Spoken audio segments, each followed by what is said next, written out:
YouTube, and welcome back to the Loose Transistor channel. I'm your host Lucas, and today on the show I wanted to catch up with you guys on a few different fronts, talk a little bit more about the Helio, talk a little bit about Butterflight, show you guys some of the stuff that I got from Airbot as well, and show you some of the stuff that I've been working on in Fusion 360. So let's get started. Let's start talking about the Helio spring. So I just got this guy here in the mail. This is actually the newest batch. Come on, focus. The newest batch of the Helio spring.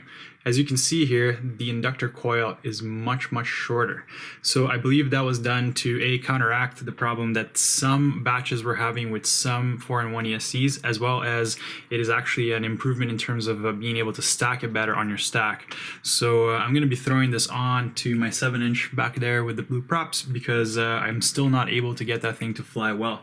So I'm hoping that with the Helio spring and the pre-filtered gyro, I'll be able to get rid of some of the noise that the 7-inch has. Like, I've tried everything I could think of to try and tune it. I've undertuned it, I've messed with filters, I've messed with everything, and there's always that one tiny little throttle band somewhere that just causes the whole quad to shake, and it's just so annoying to fly with that. It sounds awful, it feels awful. So I'm hoping that this is going to fix it up, and I'll let you guys know how it goes. Also on that note, I actually just finished converting most of my fleet over to BL Heli 32. So all my race quads, all my freestyle quads, the 6-inch, the only one that's not is the 7-inch actually, because it's a 4-in-1. But these guys right here, all 32-bit, and I have to say it's the easiest to tune that I've found is with the 32-bit ESCs. It doesn't really matter what flight controller you're using. I've noticed a remarkable difference in tuning when using 32-bit. So I'm going to continue to preach the 32-bit way because it really did help me get much better flying quads. Another cool feature about 32-bit that you can do is you can mess around with the PWM rate, and that helps sometimes cure the mid-throttle oscillations because of you're basically changing the resonant frequency of the system. That's what I've taken to understand. So you can try that out yourselves. If you're looking for something to upgrade this season, I would probably look into ESCs for sure. So now that we talked about that, let me show you guys a little bit of the stuff that I got from Airbot. So Airbot sent me a few samples here so that we can create targets for them for Butterflight, as well as do some testing and some improvements and so on. So the first one here that we already started making a target for with some help from J Flyer was this guy right here. So this is the Omnibus F4 Fireworks V2. Come on, focus. There we go. So as you can see, this is one of those FCs with the encased gyro. I believe this one has 2 gyros encased in there. If I'm not mistaken, it might have 2 gyros. I have to look it up again. I'll give you guys a proper review of this board once I get it mounted somewhere. It looks pretty interesting. It's kind of thick. It's heavy. So I don't know. I've heard some good things from some of the guys that were testing the V1. This seems to be the production version. So yeah, I'm pretty excited to try it out. It seems like it even has like a little capacitor bank already mounted on the back there. So we'll see. We'll check it out and see how it flies. I'll be very curious, and I'll do a review for you guys as well. What else did they send here? They sent an Asgard 32-bit, or sorry, Asgard 32. Yep, I believe this one is the 32-bit version of it. So let's take a look here. So right there, look at this thing. It is crazy. It is beefy. It is heavy. So that right there is the Asgard. Come on. So we'll do a proper review of this guy as well for you guys. I'm curious to see how this works out. It's supposed to be a very easy build because you're basically just wiring the motors and everything else all to the one board. You don't have to do anything else. This is the only thing you need. And then a VTX. So I'm pretty curious. I'm going to look for maybe a slam down frame or something like that I can use, or maybe I'll create a slam down frame with some of the parts that I have around here just for this guy. We'll do a review of it for you guys as well. And lastly, they also sent me a Typhoon 32-bit 4-in-1. So this is actually the first 32-bit 4-in-1 ESCs I have actually gotten my hands on. And look at that. Ooh, that looks kind of crazy, eh? So yeah, this is the Airbot Typhoon 32-bit. So I'm not sure what build I'm going to be throwing this on. Maybe I will replace the 4-in-1 on the 7-inch with this guy here and see how that performs.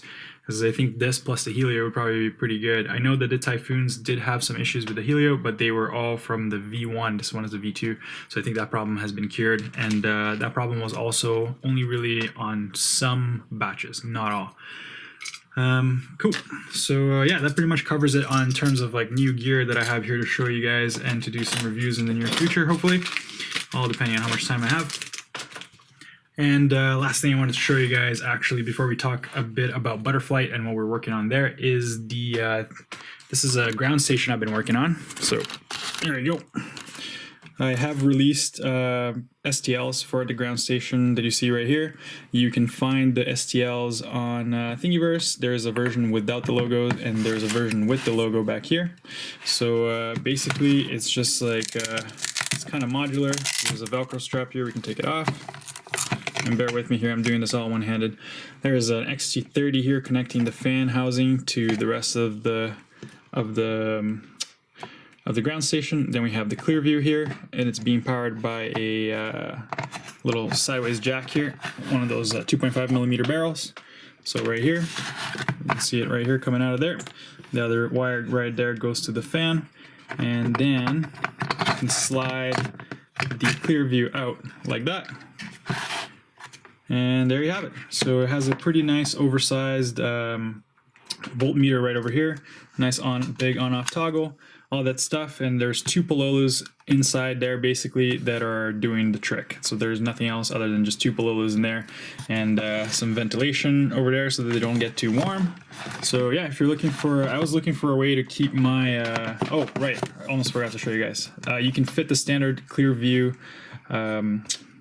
tripod mount on the bottom of it. Mine fit perfectly. You might need to sand it down a little bit because it is fairly tight, but it holds pretty damn good. Just a little bit of VHB. So what I was really looking for was a way to keep my Clearview safe and have a little on-off and have a better display for the voltage, because I was running it with a different dongle before, and it didn't really show me voltage very well, so it kind of sucked. So I figured this solution here was going to be good to go. The cooling fan was mostly just an exercise in trying to design something like that.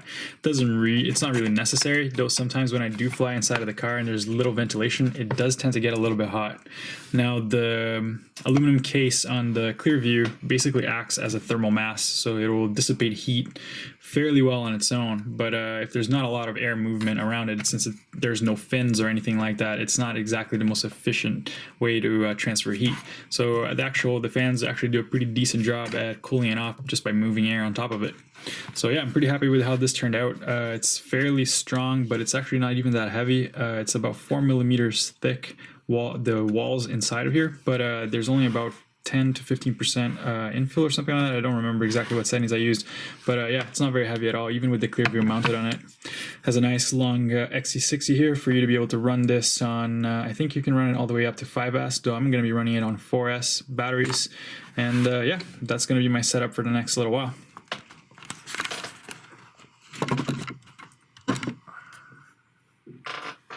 On the Butterfly front, we're still working on the release candidate. We have made some improvements to things like we added back D-term to yaw, we did some cleanup on the filters, we added a few niceties to the configurator and some ease of use stuff, but we are still running into a couple of bugs, especially on the F3. So we do know that there is a bug on F3s. We are working to fix it. We released some hexes today to some people to test it out to hopefully see if that fixes it, and if we get that all sorted out, we'll be doing a full release soon, and then we'll be focusing on some other new features for you guys. So that's all I had for the show today. If you guys have any questions, comments, or concerns, drop a line on the bottom of the video and I'll get back to you next time. So as always guys, thanks for watching.